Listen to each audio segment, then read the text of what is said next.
Ladies and gentlemen, thank you all so very much for joining us live. I am back. My name is Sean Phillips, and today, as usual, on the Voice of Reason podcast, I am joined alongside my two co-hosts, Mr. Andy Van Beber, Travis Kirkendall, and today we have a very, very, very special guest, but he is not on the spectrum. Give it up for Mr. Matthew Eddleman. How are you doing today, my friend? He's not on the spectrum. Thank you all for having me. It's always a pleasure to see you guys again. Oh my gosh! Thanks for coming back. Oh my god!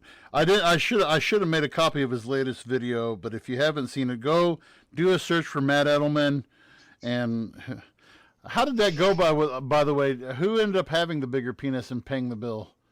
My wife, absolutely. About every third time we go out to dinner, I forget my wallet, and it's not on purpose. And so she just is like, again, here we go. Oh my gosh, that was her line though. When she said that, I was just like, oh my gosh, she nailed him. She nailed him hard. Yeah. Well, she'll say like, let's go out to dinner, and I'm like, let's go, and I'm like, I'm out the door, And then when the bill comes, I'm like, oh. I don't have any money. I did that on my third date with her. Oh, no, you didn't. No. Yeah, third date. Oh, my third God, date. Matt. That was not good. And she kind of had to decide at that point if she was in or out on this. Oh, my God. Fast forward, and here you are. And here we still are. Happily married, still happily How long have getting your dinners paid for. How long have you been married? 3 years. Wow, congratulations. That's great. Yeah. A little behind you, Andy. A little behind you. Well, you're a lot behind me, but that's okay. When you get to 16 years, then you can just, Yeah. I mean, if you add up both my marriages, I'm close to 16. So, you got to add up both of them. Yeah. Let's do a little bit of math. Matt, if you haven't heard, we secretly found out 2 weeks ago that Travis is married. So I mean, he's been married for 2 years, and no, I'm not kidding. He's been married for 2 years, and we just found out 2 weeks ago. Holy crap! Yeah. Yeah. How did that come about? 2 years now. I call it. We finally it was our coming out, as Andy put it. We came out. Yeah, you came out all right. We were married. Oh my gosh! But yeah, we've been married over 2 years now. I have so many questions, but I know we're time limited. But I have questions. It is. Yes, it is a great long story. I'll have to share it with you, gentlemen. Okay, all right, deal. Oh my God! Yeah, he. I was just like totally. I was like, I wanted to congratulate him, but I also wanted to say, dude, that's like a douche move. I mean, come on. Total douche move. I mean, you tell us stuff like this, and Yeah. Oh my God. And here we are. So, Sean, we missed you greatly last week, Sean. But when you got to help out the Murdog, you got to help out the Murdog. You missed out on some awesome technical difficulties that only the live feed viewers got to witness. It was awesome. It was fantastic. So, if you were did someone's ball pop out of their shorts or something? What was the technical difficulty? No, it was my mic, because I had mounted the mic on the wall, and I had my mic unplugged, and only Travis could hear me, and everybody's like, Andy, we can't hear you. Andy, we can't hear you. Andy, we can't hear you. And I'm like, Matt can hear me, and so yeah, it was great though. Fun times for all. So. Well, yeah, we'll eventually get it figured out. Today's probably not going to be the day, but I can assure you, eventually this podcast won't stink. Just give us a little bit more time, and we'll eventually get there. We're currently just waiting on one of us to hit the lottery or marry rich. I'm hoping that when Tony's book gets published, I don't have to do shit for the rest of my life, and then boys, we'll have a good old setup. We'll make it. It'll be the creme de la creme, and we'll finally have made it off of her book. So life is looking up, and you'll be able to smoke pot finally. Let me tell you, you'll be lighting the biggest doobie in the room. I will be, like I said, the day I can, I will be higher than a giraffe's ass, and I will make Snoop Dogg look like an amateur. All right, it will be the day, the day of days. But until it comes, Fantastic. We'll get the sober podcast. Right. It'll be all right. Yeah. The first time that you're high will be great. Yes, that'll be awesome. We'll have to stream it live. Yes. Right here. Yep. On the podcast. Right. So, no. Well. Yeah. No. It is great to be back. I do apologize. Last week, so many things kind of shuffled and changed all at one time. But I appreciate you guys bearing with me and readjusting and getting it done. I've listened to pretty much everything, and I love the conversation you guys had. We had a good conversation. We missed you on the UFC conversation part of it, but we knew that was your forte. But so. Oh with the ankle break and all that good stuff. Yeah. It's so crazy to see what's coming out about it now. Of how it was the already being injured and stuff like that, or is that was that being done to save face, you think, or what? I don't think so, and mostly because his Connor's coach John Kavanaugh I followed for a while because there's other fighters that fight out of that camp that I really do like, and John Kavanaugh is a pretty brilliant individual to start from. That's the unique thing about the mixed martial arts community in Ireland, and the reason why I'm so close to it is just because that's where my roots are from, and quite literally that whole group, that team was like dirt poor individuals that built it from the ground up. With like the Kremlin Boxing Club, the history that's there, and then with SBG literally being like garage gym and turning into what it has turned into because of the success that the fighters have had is actually really cool. But John Kavanaugh even posted stuff out, and he was like shared photos that he had taken of Connor in a cast like 2 weeks before the fight with his ankle wrapped up, x-rays like a week and a half before the fight, literally at the doctor going over the fractures that were in his leg. Yeah. His coach uploaded those, and it's just like, but he's like, it doesn't matter what we tell this guy. He's gonna not do it. gonna, right. He's not gonna do it. And then it is just one of those funny things though, because it's like, if I had a broken ankle and then the first thing I do is throw a leg kick 5 seconds into the fight, the cojones you got to have on you to just expect the thing not to snap in half, especially just like when it's the game, just it continues to get more dangerous as far as like the stuff that they're doing. Like the calf kick is a relatively new thing to mixed martial arts. They're finding out like literally ways to go after pressure points and to just turn a leg off with leg kicks. But then the unfortunate side is if it gets checked, that bad boy will snap. Okay. We're good. We're good. So, okay. New topic. Oh my God. I'm good with snakes, spiders, heights, the whole 9 yards. But when you start talking about broken, Hey, that is the name of the game. I swear, if I come to watch you wrestle and you break a bone while you're wrestling, I'm coming up there and kicking your butt. Thankfully, I've not. I will knock on wood that has not happened. I actually just worked a show in Arkansas, in Mulberry, Arkansas, this past Saturday. It was a 5-hour trip there, 5-hour trip back, 10 hours in the car, but I went with some good buddies of mine.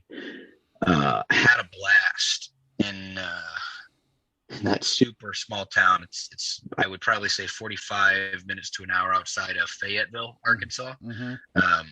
And so I was able. I had a great opponent. No one's leg, face, anything like that broke. One of my buddies definitely got kicked right in the mouth, and his jaw was pretty swollen the entire time back. So no, thankfully the worst injury I've had so far while in the ring myself was one of my buddies was jumping over the ropes, and I adjusted so that he wouldn't completely fall to the ground, and I ended up eating a foot right to the dome. Ouch. Was not the most fun I've ever had, but no complaints. So yeah. Enough about the UFC. Enough about all that. How was everyone's weekend? You guys do anything good? Do anything new? Matt, how about you? What did your weekend entail besides getting some free dinner? It sounds like. Yeah, I got a free dinner, and then spent some time on a long weekend with the wife, and then I went down to Dallas, Texas this week to see a friend of mine. So go down there, spent a few days with him, came on back. And how different is Texas compared to where you're at right now as far as like COVID and Cowboys? How's that going? Yeah, so the COVID in Texas is really starting to surge because they've kind of been laissez-faire about precautions and things like that from the start. So, I got a friend of mine who just quit working at a hospital there. He just retired, and, cases were surging the whole time and whatnot. So it's pretty tough down there. Well, I don't know if you guys have seen or not, but in Missouri, the numbers are surging down in Springfield, in southwest Missouri. And I was reading an article the other day that said that only 30% of whatever, I don't even know what county that is down there, but they said only 30% of that county and that region have been at least one shot vaccinated. And they say the Delta variant is just running wild. And I was talking to Matt and Travis about this. A friend of mine, he got COVID last 2 weeks, and I talked to him yesterday, and I was like, dude, why didn't you get, because immunocompromised, I'm like, dude, why didn't you get the shot? Well, there's just not been enough research, and I'm like, what are you talking about? 150 million people have gotten this vaccine, and you've got 0.001% of these people who've gotten the vaccine have had any negative side effects, death, anything like that. And I mean, and I had a student who messaged me on Snapchat the other day, and she's like, I had said something about the vaccine or something, and she's like, I can't believe you got that. Didn't you hear about the doctor's daughter who's something?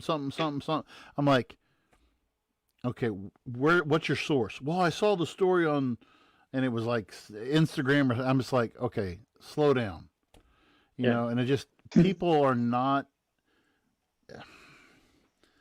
I mean, and what I'm hearing about the Delta variant is that people are having, if you've had the vaccine, that's like 9 times out of 10, you're going to be asymptomatic. And if you do have any symptoms, they're not going to be as bad.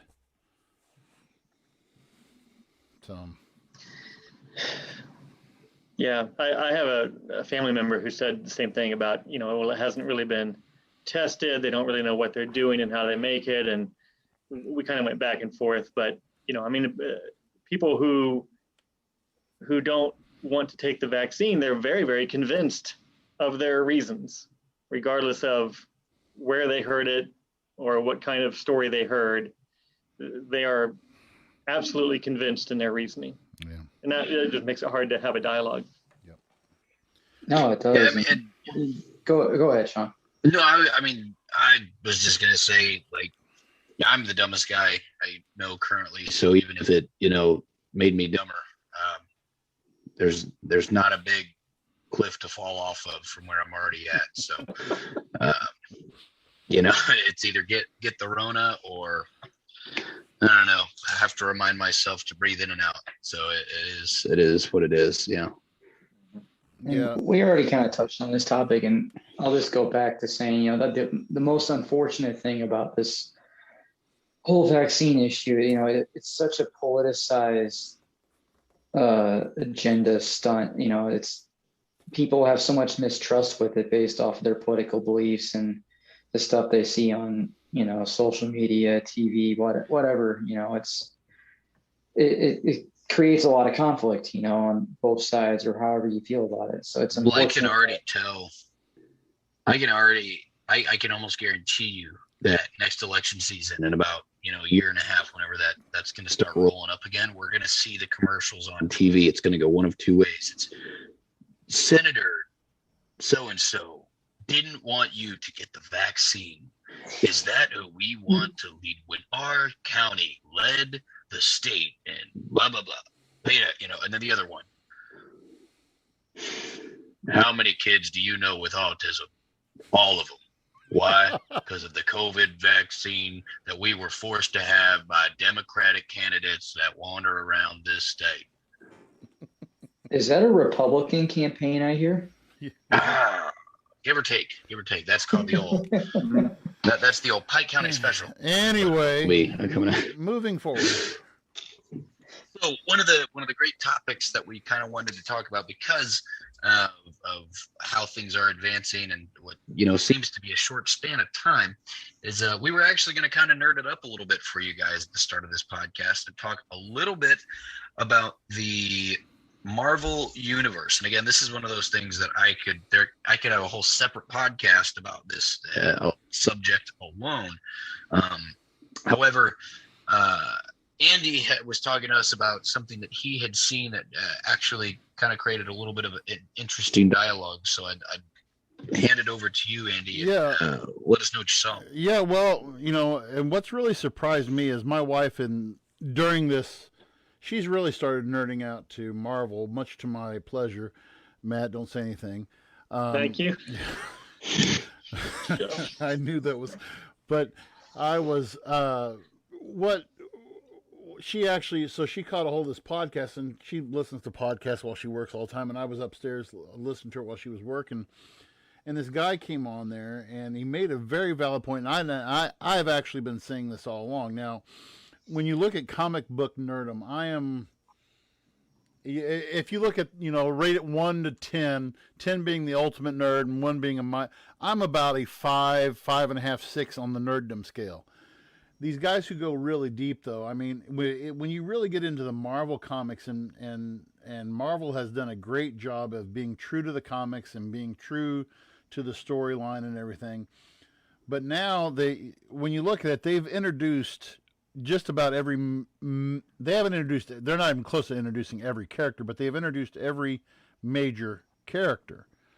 And so now, for those of you who have been watching the Loki series, Loki is delving into these multiverses, and I hope I'm not spoiling it for anybody, but this guy had this theory, and he said where this is going, because they're talking about this with the new Spider-Man, the No Way Home movie that's coming out, I think it's this fall, and then the Doctor Strange Multiverse of Madness next year, that it's going to get so, I don't want to say convoluted, it's going to get so deep that it's going to start alienating viewers, and they're afraid that a lot, and I've heard this from my wife and I've actually heard this from multiple places now that I think about it, but there are a lot of these people are speculating, man, you're going to start alienating, you're going to start losing viewership, because people, I think the reason why Marvel has done so well over the last, whatever it's been, what was Iron Man, I think was like 2008, I think, and they're afraid of,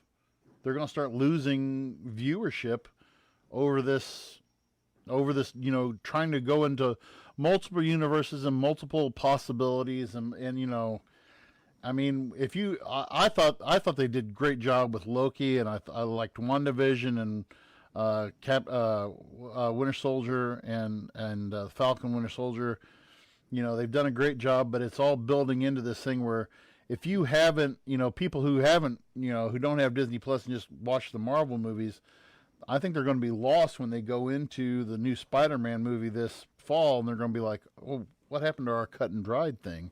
So, I don't know. I thought it was an interesting, this is a really, Marvel is, they struck gold. When you look at the story of the Iron Man movie and how it was they almost casted Tom Cruise. Could you imagine Tom Cruise as Iron Man? Oh, God. I was reading a thing on Looper the other day, and Looper said they were showing all these people that had turned down roles for different and the one that stood out to me the most was Tom Cruise as Iron Man. And I was just like, that, they would have shot themselves in the foot, But, that, and how it was such a turnaround for Robert Downey Jr., after all of his drug problems and everything. Tell you what, if we saw a Tom Cruise Iron Man, I would demand to see a Nicolas Cage Thor. Mm. Oh, man, it almost came out my nose. They can't put that much sex into a movie. It's literally not possible. What do you think has contributed? What do you think has contributed the most to Marvel's success? They figured out the formula, because before Iron Man, Marvel had put out movies. I mean, they had the X-Men, and they had help me out, Sean. They had they had Fantastic Four twice, and both of them were terrible. And they actually had a Hulk movie before the Incredible Hulk. They had a Hulk movie. I mean, so Marvel, they had X-Men had been the only thing that they had really, I don't want to say struck gold with. I mean, X-Men was a very limited audience, I think. But then you just, when they hit with Iron Man, to this day I still think Iron Man. I still think, this is just me. I mean, I'll die on this mountain. To me, I still think Iron Man's the best Marvel movie that's ever been made. But I think the thing for me, I love the Marvel movies, but I'm a casual fan, is that, when I go see a Marvel movie, so far anyway, they can, if you know the storyline and you're familiar with it, you can see where each movie fits into it. But also, if you don't, they're just good standalone movies. I mean, they are in and of themselves, each movie, a story in and of themselves. And now they fit together with other movies. But if you don't know that, you can still go and enjoy the movie. Okay, so let me ask you this then, Matt, as the casual fan. If this element of the multiverse is introduced into a movie and you have to have it's like, what the heck are they talking about? I mean, is that going to be something that when if you go see the new Spider-Man movie and it's like they're talking multiverse, and you're like, well, wait a minute, what multiverse? Not seeing any of the other stuff. I mean, would that be something that would be a deterrent from seeing further Marvel movies to you, or? It might be. They would really have to thread that needle of bringing along the casual fan like me and explaining what they're doing, while not insulting the intelligence of the diehard fans. And I don't know how they do that. That would be the mission of every movie, I would think, if you're wanting to make the most money and not just become a niche, subset of movies for a small audience. You're going to have to thread that needle somehow.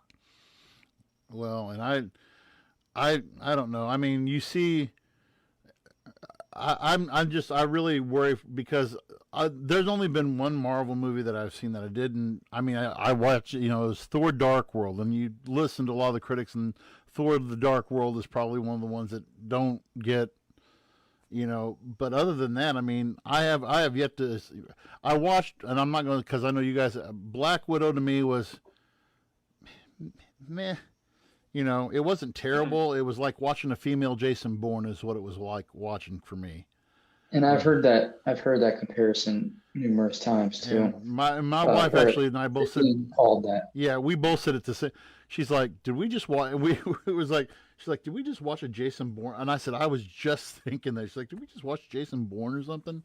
But it wasn't bad. It was very good, and it was true to the comic, and it was, true to the Red Room and all this other stuff and everything. So, I don't know. I really, Marvel has done a lot, and every movie that they have, I guess, they set the record with, was it with Endgame or with, which one was it, Sean? Did they beat Titanic or not Titanic, Avatar? Did they beat that or? Mm-hmm. So it is the number one. Yes. So it's the number one selling movie of all time then? So it overtook Avatar, and I'm fairly certain that James Cameron's a very petty individual. Yeah. They did a re-release of Avatar in China, and it made enough to take over the number one slot again. Because Endgame won, and then Avatar got a re-release in China for a little bit, and then it became number one. Now, but it's literally like one of those things where I'm sure that if they put Endgame back in theaters for a month in the States now, it would overtake it again. It's just one of those things that Disney owns both products, so they really don't care either way. So there's a couple things that the success of Marvel. So Marvel's a little bit of a tricky piece. And the reason why is because of how the rights were distributed. Marvel, when it comes to the cinematic, to the film universe, is divided into three, technically now two, but was at one point three different organizations. There was Marvel, that no films were made. Your Captain America, your Thor, your Black Panther, the Disney Marvel that we know today. Then you have your Fox, which was X-Men, Silver Surfer, Fantastic Four. Fox bought the exclusive rights for a period of time for those individuals. And then there's Sony, who specifically bought Spider-Man. They owned the Spider-Man universe, Spider-Man villains. The reason why that was because Marvel had this umbrella, and they just had these characters that they weren't sure how to necessarily market correctly, but there was a demand at the time during the 90s for X-Men and for Spider-Man, because Spider-Man is just one of those marketable things. Sony had the money, they owned the rights. That's where Disney comes into play. And a man by the name of Kevin Feige is the most important factor into the Marvel Cinematic Universe. The way that I like to explain it is, I don't want to nerd out too much and compare the two, but there's a big difference between Marvel and DC. Marvel, there are big time comic nerds that are really into the comics, that some of them don't like how the movies have gone. But here's what I got to say. Marvel movies are extremely cookie cutter. If you have seen one Marvel movie, you have pretty much seen all the other Marvel movies. That's done for a reason, okay? There's a reason behind it. And it is solely just to literally formulate more viewers, right? What's so unique about Marvel is they did take characters that people just didn't care about and made movies like Black Panther gross over $1 billion in its first month of being released, right? They found a way to tell a linear story, which is the most important thing. Look at other big franchises like Harry Potter. It's a linear story. There's 8 movies that from start to finish, it's just good. Not all the movies are great, but collectively, it's all about the collective. Same with like Star Wars, right? It's a collective. That's why there's others like, Empire is regarded as like one of the best Star Wars movies now. At the time, it was like when it first came out, people didn't like it. But Star Wars as a collective, with the exception of the last 3 that Disney made that were a part of that universe. However, after that flub, guess who now is in charge of the Star Wars universe? Kevin Feige. So there's hope. There is hope in the galaxy again that they will right some wrongs. But take a look at so Andy, you talk about how people might feel alienated because they are going to go all over the place, and quite literally, word on the street is this next Spider-Man movie is going to have Andrew Garfield, which was a different Spider-Man, and Tobey Maguire, which is a different Spider-Man. Right. Here's why it works, though. If you go back, if you watch Endgame, if pretty much any of the main Avengers movies, if you go back and watch any of them, most of them do a bit of a recap without actually doing any kind of a recap. If you take the first half hour of a lot of those movies, usually they talk about what happened in the last movie. Right. They literally spend the time setting the scene as to why they're in the position that they're in. And when it comes to, like you said, well, what about casual fans and all this? I can almost guarantee you the start of that, the Spider-Man movie that comes out, there will be a callback to Loki, and enough of one to make it make sense for casual viewers that haven't watched the show. But that's the thing too, is because there are casual viewers that again, it goes one of two ways. There's casual viewers that are like, I'm not going to go out and watch Disney Plus. However, there's going to be a lot of people that like, you know what, screw it. It's $5 a month. I want to know the storyline. I'm going to get Disney Plus and I'm going to do it, It's been marketing gold for them because Disney Plus has come along and like you said, it's just, because people like me and my wife who are, who like getting into these side stories with Marvel have, we just eat it up. My wife is, she's an insomniac anyway, and so like when she'll be up, when Loki comes out on Wednesday night, she's up at midnight anyway on Wednesday, watching it. Yeah. And she's hit, and it's like, okay, if that's what you need to do, okay, go for it, Right. Well, and want to know what's crazy too is like there's going to be a lot of speculation and we won't know until it comes out. But the amount of people that will go see that Spider-Man movie if they hear Tobey Maguire and Andrew. Oh my gosh, they're gonna blow the lid off. Yeah, I legitimately think that movie has a really good chance to be in the behind the two Avengers movie because it goes Endgame and Infinity War are the two highest grossing Marvel films of all time, and I genuinely think that this Spider-Man movie could be the one that bridges that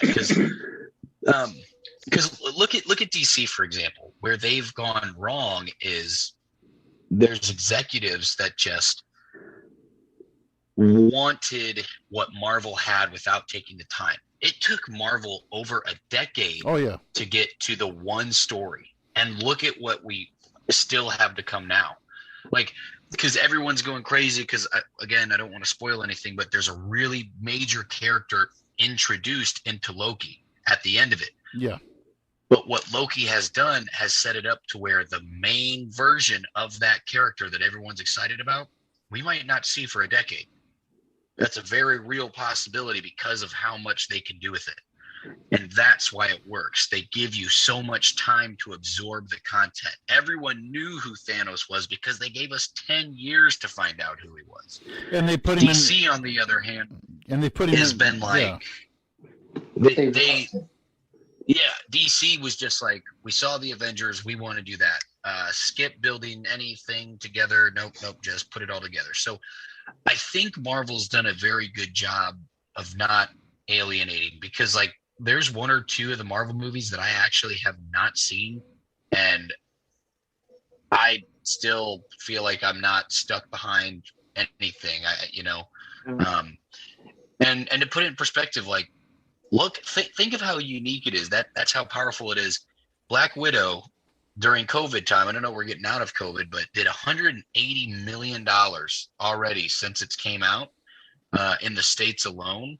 Mm-hmm. And Black Widow is, people might say like the weakest Avenger, just like it literally is a female lead superhero movie, 180 million in the United States for a prequel movie. Like everyone already knows she died in the main movies. Like this is just something that happened before everything. Right. So it's just like, that is the power of what Marvel and Disney have put together as a bit from a business standpoint.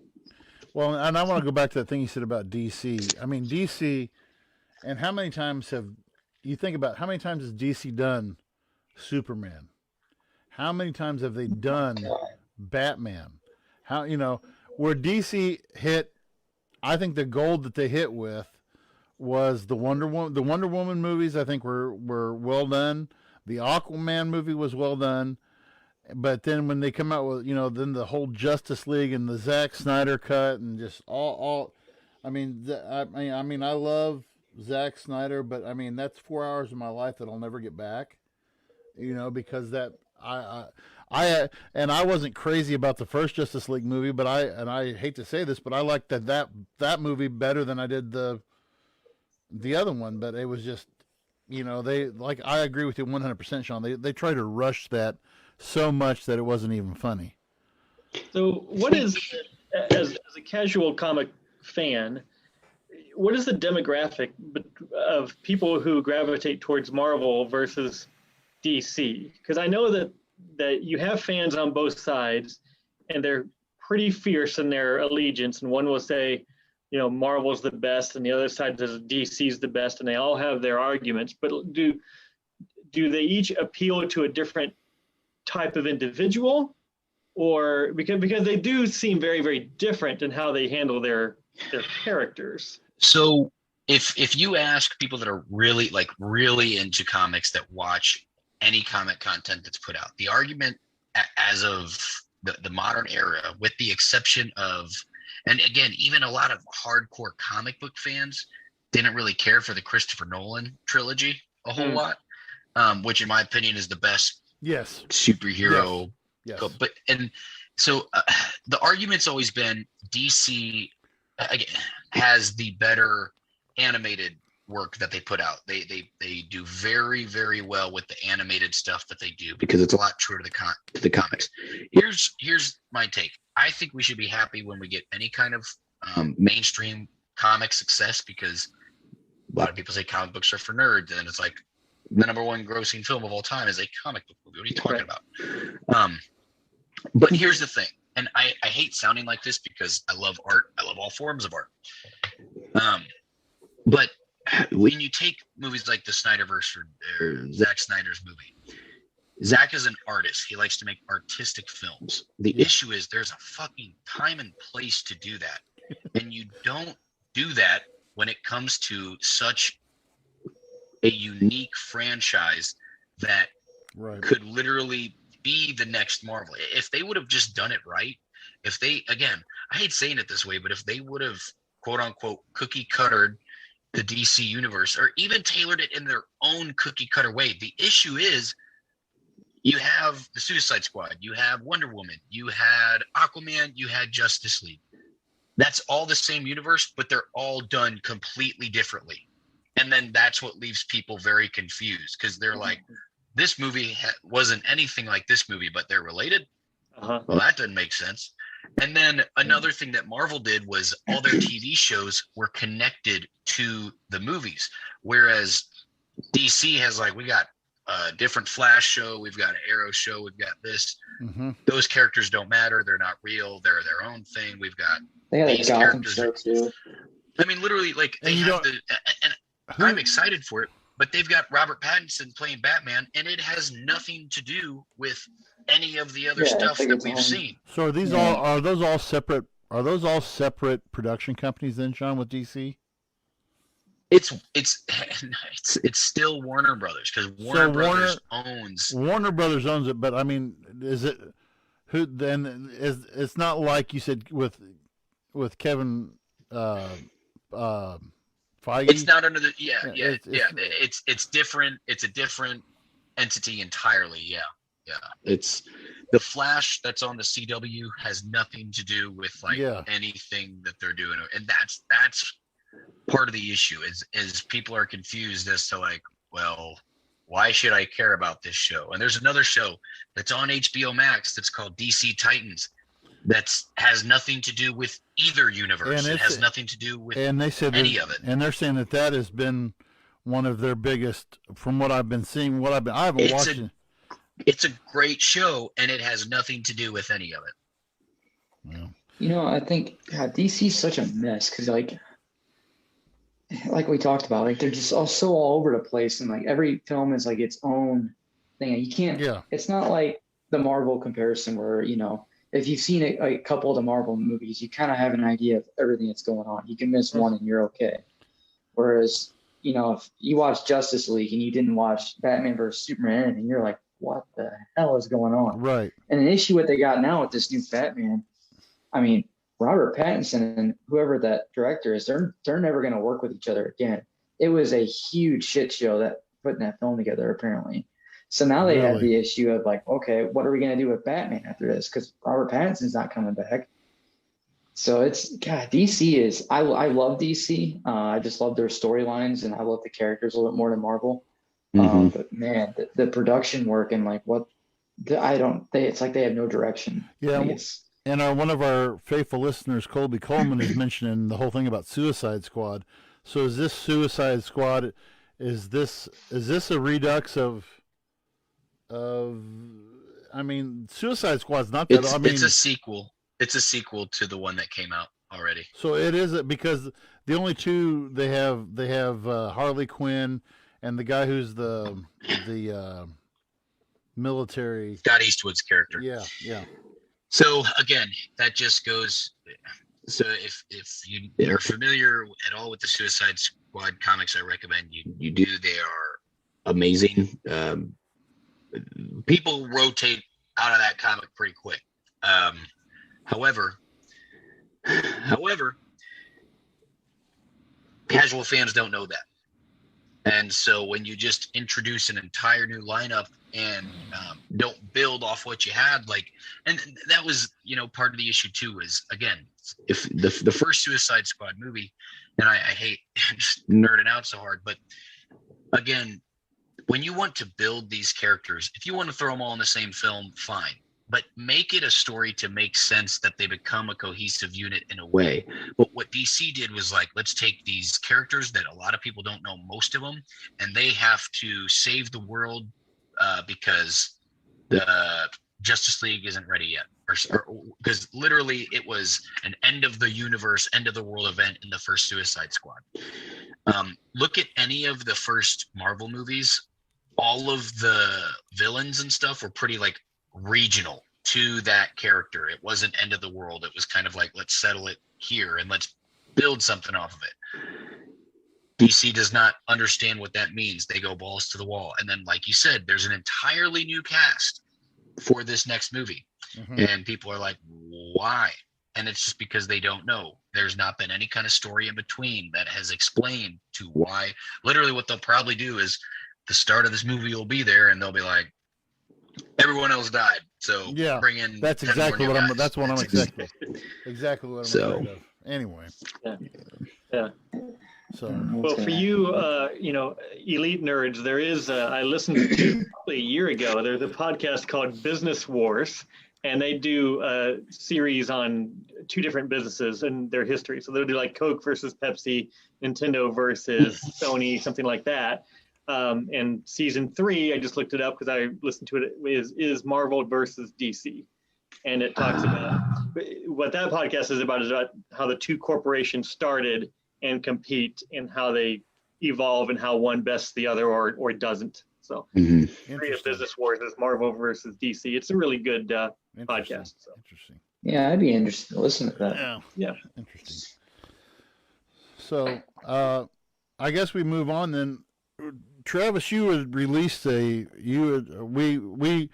for those of you who join us from time to time, we have Travis, Sean, and I have a group chat that we throw stuff at each other all week, and a statement this week by our DHS secretary, and I want to get his name right, Ali Murakis, which sounds very Greek to me. He says, he threatens fleeing Cuban refugees. Allow me to be clear. If you take to the sea, you will not come to the United States. Again, I repeat, do not risk your life attempting to enter the United States illegally. You will not come to the United States. And Travis, I don't know if you wanted to say anything about what your statement was, or if you remember all what you said in our group chat or not. But I mean, what's your thought as far as this statement towards Cuba versus everything as far as immigration goes towards everybody else? My without going on a rant that I did with you guys, because this topic really hits home for me. Please do.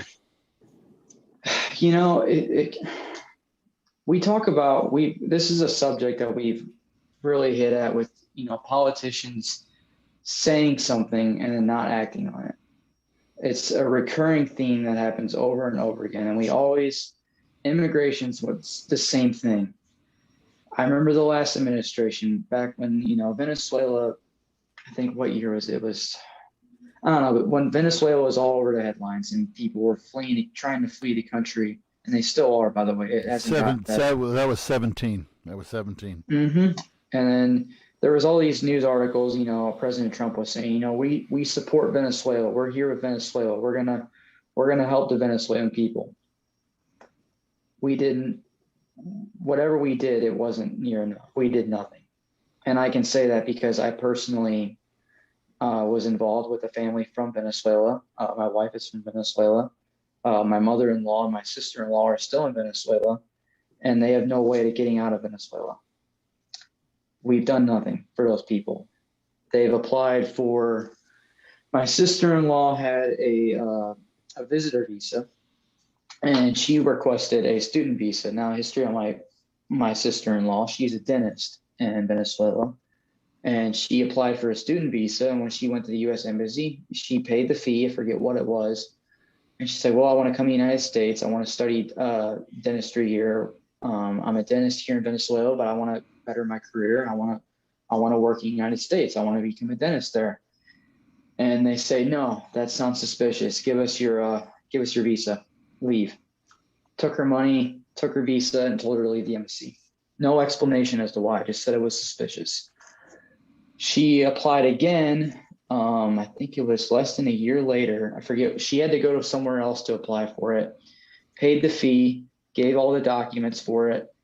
Almost immediately denied her. Didn't give her money back. Told her to leave. Different U.S. embassy. So for me personally, seeing this happen and to hear on, the news that our president coming out and saying, oh, we support those people. Personally, I haven't seen any support for those people. I haven't seen a plan to help people who can really become contributing members of society in this country. I have not seen any kind of programs or any kind of initiative to give them asylum and to give them work visas and to help them come to our country and come to our country legally and contribute and help them. They want to lead that country for good reason. And I think we're seeing the same thing in Cuba. I mean, the people are desperate. Like you can look up videos. There's people literally on boats, like desperately trying to get to the United States. And President Biden recently came out and said, oh, we support the people of Cuba and we're going to help them. And it's like I'm seeing the same thing play over again that I saw with my family in Venezuela. I don't see a support. I see we're just checking the box and saying we're going to do something, but then we're not going to do anything at all. And, there's the border crisis going on. And quite frankly, I don't really know. I've told you guys, I don't really know what the right answer is to this issue because there's a lot of factors that come into it. There is a legal process. And personally, the legal process, in my opinion, needs to be updated because it takes a very long time. People don't realize how hard it is to get legally come to this country and get a citizenship and get permanent residence. It's very, very hard. Well, can I to even get a student visa is very, very expensive. But please go ahead. I was going to say, okay, so with my connection with this too. So there are a number of different ways to get in to the United States, all of which are time consuming. Yes. All of which now to us, okay, so for your standard citizenship application fees and everything we had to do was $700 per kid. Now, when you look at countries like Venezuela, like Mexico, like these third world countries, $700 is pretty much, I would say, an equivalent to a year's salary. Okay, so you're trying to tell, and people's like, well, it's not that hard to get in the United States. Well, basically, and here's how I remember it. There's basically 5 different steps, and Travis, you mentioned a couple of them already. First of all, you have to you have to apply for naturalization, and it was different for us because we were adopting the kids, but we still had to do that. Okay. Then you have to go through the whole biometrics thing, which is fingerprints, background, all this other stuff. And again, depending on where you're at, I mean, I'm sure Mexico, I'm sure Venezuela, the idea of biometrics being done honestly and being done efficiently is probably impossible because you probably have to do a lot of this under the table money, and then then you go through your citizenship interview, and if you're in Mexico or Venezuela or wherever, you have to do this at your embassy. Now, for us, it was different because, again, the adoption process, but you still have to go through an applicant interview process. And that part alone, that for us was the longest part. Okay, it was actually shorter for Bryson, but it was longer. It was longer for Briley. It was like 4 months to get all the paperwork filled out, and then you have to fill out stuff between your embassy and their embassy, and just all this different junk. And then you have to wait, and then after the interview, you can wait up to, again, another 4 months to wait for the answer. Once they go through the process, and then then they schedule you for, you have to you cannot become a citizen. Well, again, unless you're like an adopted child, you cannot become a citizen until you take the oath of allegiance. Okay, and so what you're looking at on the short end. I'll say this: for Bryson was unusually short. We got him here from the time we got his paperwork to the time we got him home was 13 months. Unheard of. That is unheard of. Briley was, I want to say 16, 18 months, somewhere in there. Okay. I have heard of, and you guys, Sean and Travis, you guys know the families in our district who adopted from Russia. Those took up to, I want to say it was almost 2 or 3 years for them. And so people wonder, well, and I mean, I get people, I mean, what's your take though on the whole anti-immigrant thing that we have going on here within the United States now? Well, I mean, I just wanted to ask Matt real quick, because I know he has several illegal child labor rings that he runs. So I just wanted to know how you were able to, make it happen so quick. Yeah, well, I mean, I've got a winning smile and a charming personality. God. And then I just show my 6-pack abs, and Hey. Yeah. So What is the ethnicity like down in Louisville though? Seriously though, Matt, what kind of, I mean, are you guys pretty diverse down there, or what do you see a lot of in your line of work? yeah, there's actually a surprising amount of diversity here. You have your whites and your blacks, of course, and then we've got a pretty strong Vietnamese population, pretty good population of people from like Somalia and other African countries that come over, and because we're always having to use our iPad for translators, and some of them, we've had a couple of instances of people who speak languages that are not on the translator list. There's like 50-something languages on there, Kentucky and Louisville in particular is pretty bad about human trafficking, and especially around Kentucky Derby time. I think I mentioned that last time I was on. And so we've got a pretty strong melting pot. And I think a lot of that played into the race riots of last year. It wasn't just African Americans feeling, that they were experiencing an injustice. It's in all these other pockets throughout Louisville. Louisville too, being a college town, a rather large college town too, is a big factor. Because even me living here in Jeff City, it's funny to me because I never really considered like Columbia, Missouri, a diverse town by any stretch of the means. But it's funny because some of my friends that have lived in Jeff City for a long time, they talk, we don't like Jeff City. Like, we like Columbia because Columbia is diverse. There's diversity in Columbia. It's kind of like, what?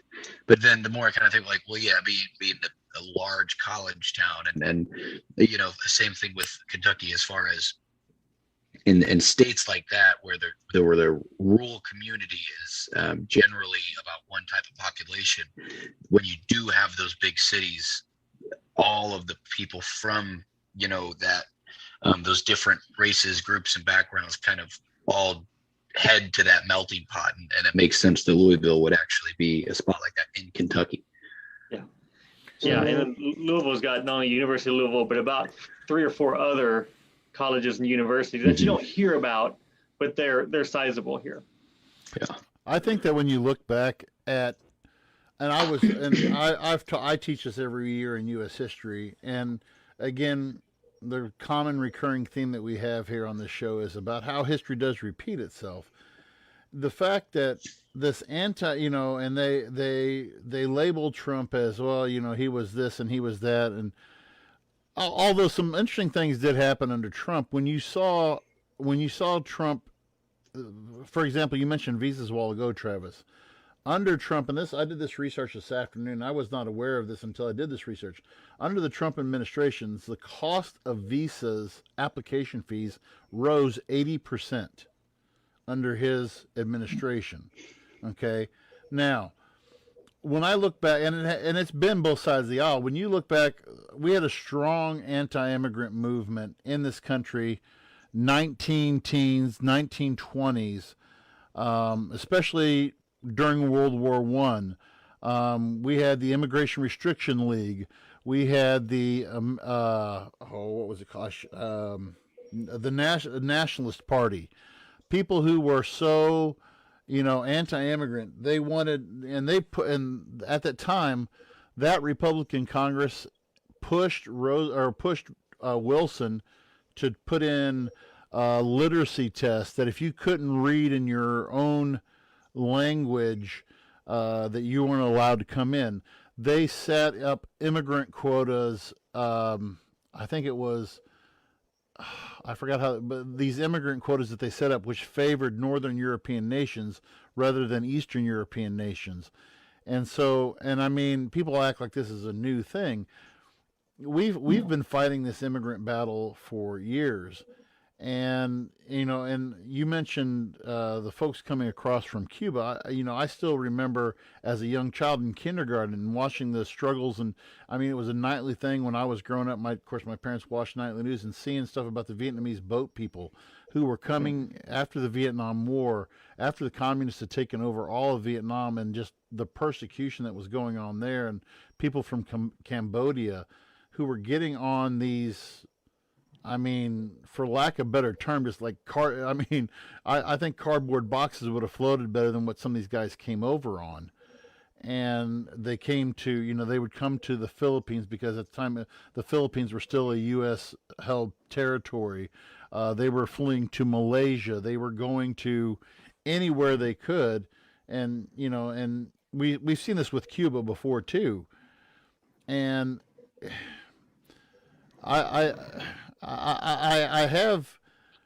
there's part of me that says, okay,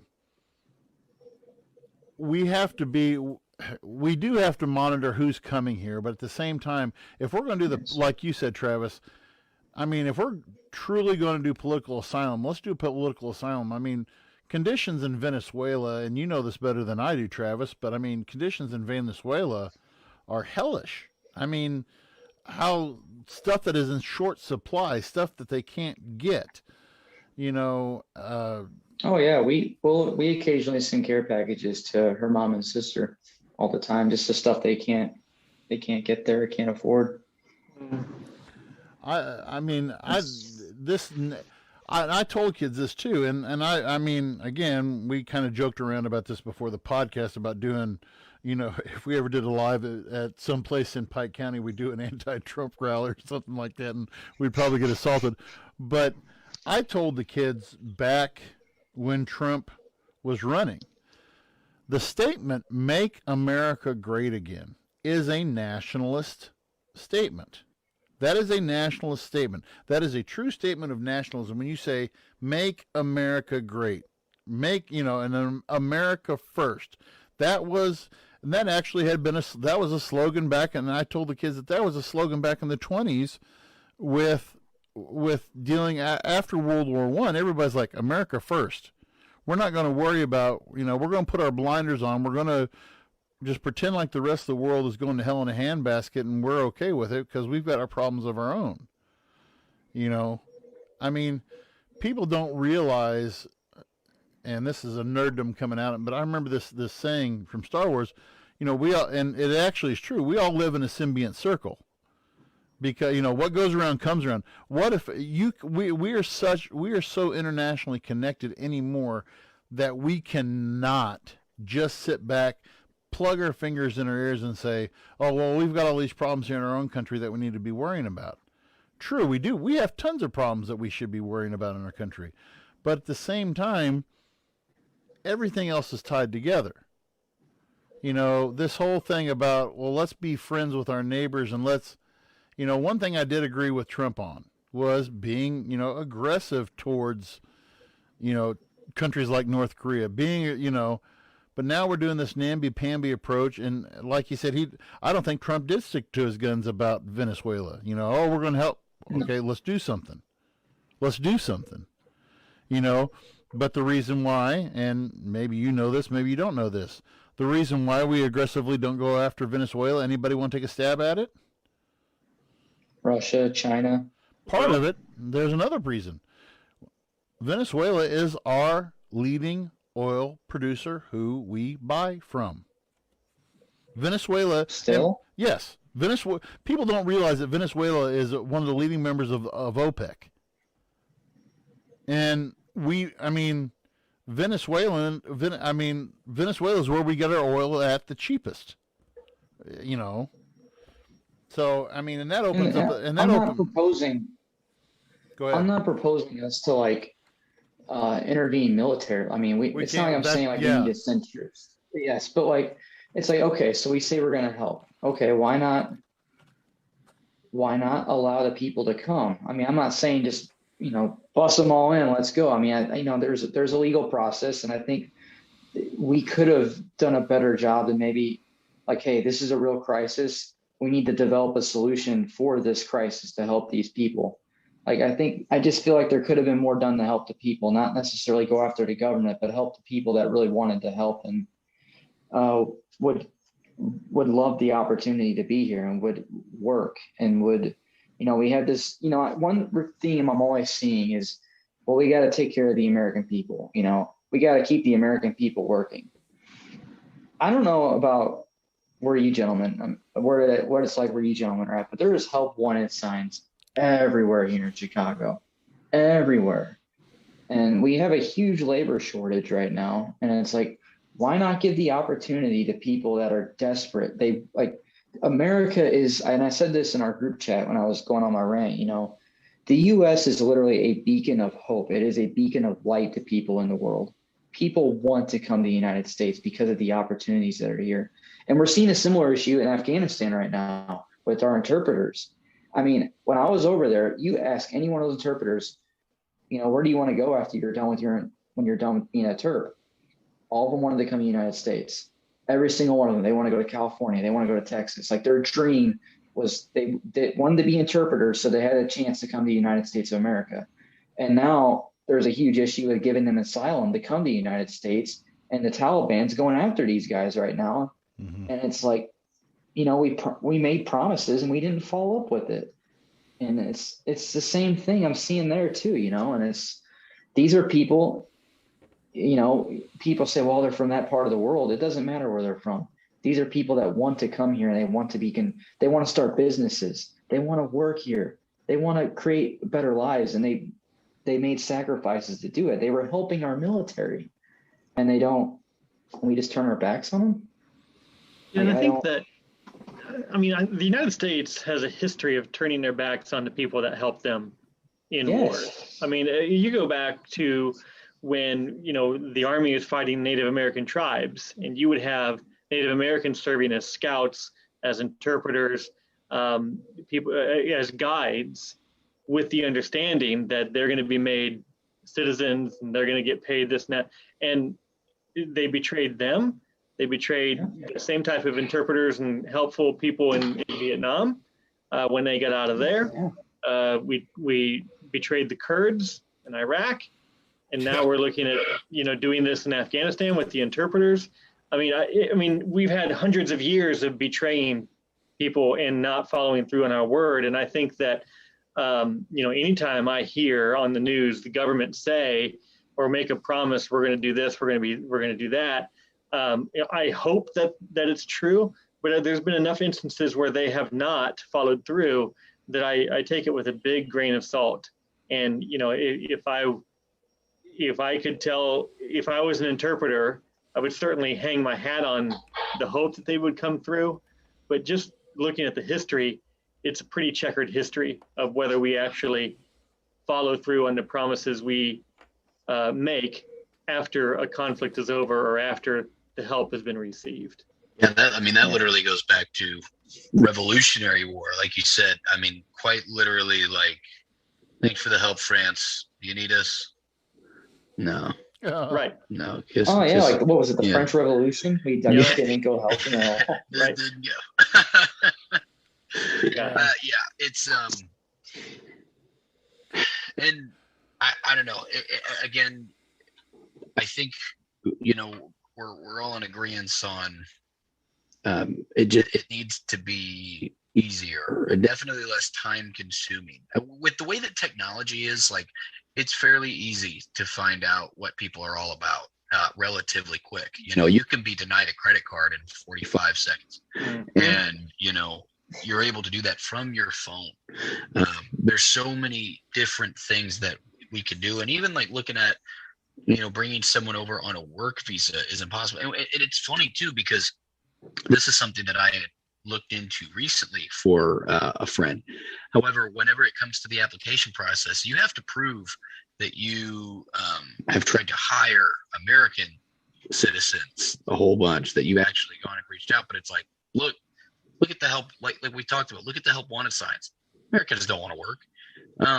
And that's a conversation that could go on. Well, are the wages too short? Does it have anything to do with the stimulus? I mean, we haven't gotten a stimulus in God knows how long. And now that, I mean, it's a sad truth where once I know for a fact, I know individuals that, more power to them, took advantage of the extra cash that was coming in for unemployment. And then it wasn't until, like, in Missouri where the governor announced, we're knocking that federal benefit away, where they were scrambling to try to find work. But they were fine. They didn't need the extra money. They knew that they were comfortable for a long time. And I couldn't tell you the last time I went to a restaurant where there wasn't a sign that quite literally said, "We apologize for any wait times you have. We are short-staffed." Well, it's ridiculous. We usually, part of our Sunday routine after churches, we usually get Subway when we lived over Pittsfield. Well, here in Louisiana, I thought, okay, I'm going to order off the app, and Louisiana wasn't on the Subway app, and thought, I'll just order it at the store. And I went down the Louisiana Subway here in town this last Sunday, and it basically said we are going to be closed basically every Sunday in July because we cannot get enough staff to work the weekends. And I was, when I was the general manager at the bar in Eolia, that first stimulus check, our head cook quit because they got the stimulus money. We had there were times where and even up until recent times, they've had to cancel events or move stuff around because there's no one that wants to work. And that's in Eolia, a fairly small town, but like that bar pays well. They pay very competitively. And if you're a bartender or a server, you're making good money because they're busy. Yeah, they are. They're always very busy. And I know for a fact, as someone that's worked in the industry in a long time, the back of that kitchen pays better than any other business in that area, any other restaurant business in that area, by a good amount. And yet still people are not going. And yet here we have other nations where it's damn near $20 to buy basic fruit, right? To feed your family. And it's just, it's a shame. And, unfortunately for the foreseeable future, unless someone really does step up, could be looking pretty ugly here in the coming weeks and months. Yep. So, There's people that would love the opportunity to be here and they would love to work here, and they can't. So it's like, what do you do? But again, not to get into another topic, but I mean, this kind of leads back into our conversation from last week, Travis, when we talked about this is the underlying factor on the whole voter reform thing, is because people, we don't want illegals vote. I mean, to me, that churns up a lot of anti-immigrant. Well, if you're an immigrant, you must be voting illegally or something like that too. So Yeah. People, well, it'd be one of those sad things where all over we see these signs, now hiring, help needed, now hiring. Yeah. And then after 2 weeks of starting to see people with brown skin and different facial features, the first thing you'd hear is, "Oh, they're just taking our jobs.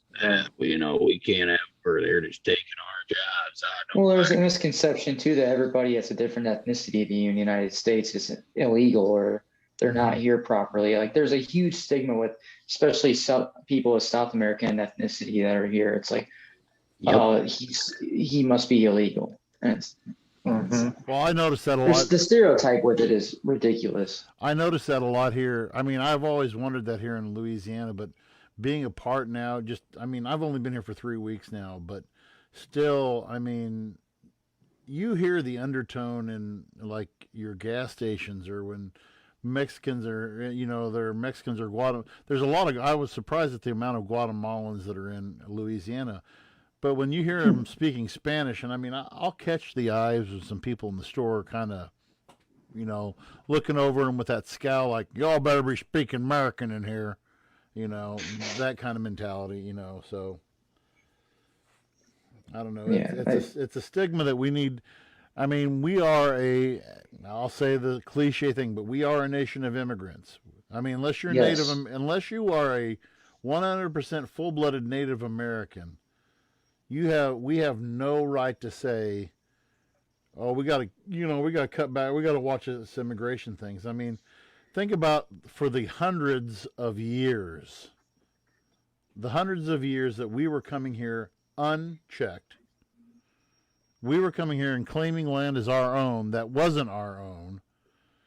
And we were, we have to really look in the mirror and say, okay, well, immigrants, you go home.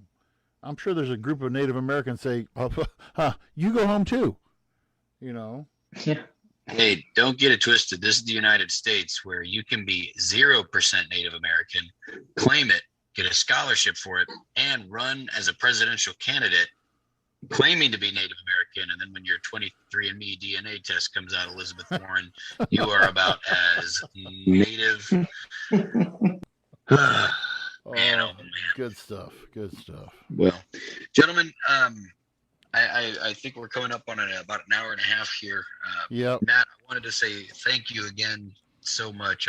Your presence with your words, and you're not hard on the eyes too. So by the way, did you see the background? Did you see the background behind him there, Sean? I don't know. I did. Yeah. Matt went over and above tonight to make sure that he had the. When Travis and I saw that before we signed on tonight, I said, "What in the world is that behind you?" Yeah. I mean, I changed it because my wife was going to be standing behind me, and I said, sweetheart, you're not quite camera ready. So let me strip this one out. And if I get asked back again, maybe. But I was like, you're over your skis a little bit, sweetheart.